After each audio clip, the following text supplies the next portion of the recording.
Habitat provides this umbrella that really gets you set up to start from the bottom and shoot to the top. It's just a matter of tapping into those resources.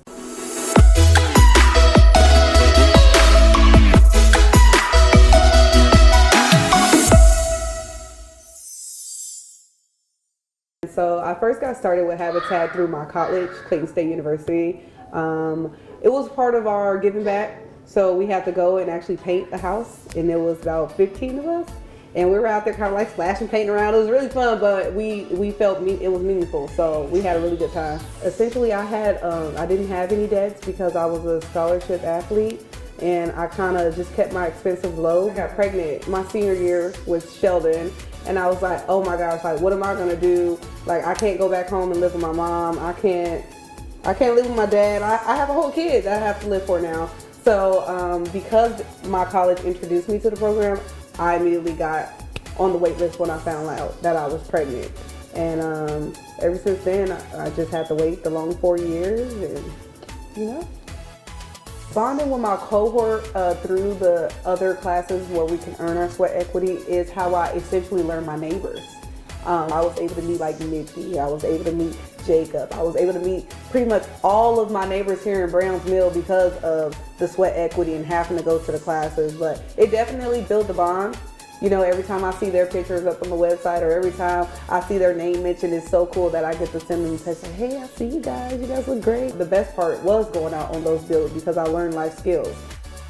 And after volunteering and doing my 200 sweat equity, I'm like, I could really do this. Like, I got this in the bag. So it drove me to want to be a skilled supervisor, right? And so I applied to be the skilled supervisor, and they actually were more hands-on, and it was more like more intimate, like to get that hands-on learning. So I learned how to put in doors and windows. I learned how to do roofing, and you know, we don't do roofing anymore, but because I was a skilled supervisor, I was able to go out there and experience that. So let's say I'm the shingle lady. Actually, I built a really good bond with my son, essentially, because no, he doesn't quite understand everything about credit, but because he just was exposed to it a little bit, it made him really understand like what mommy is doing.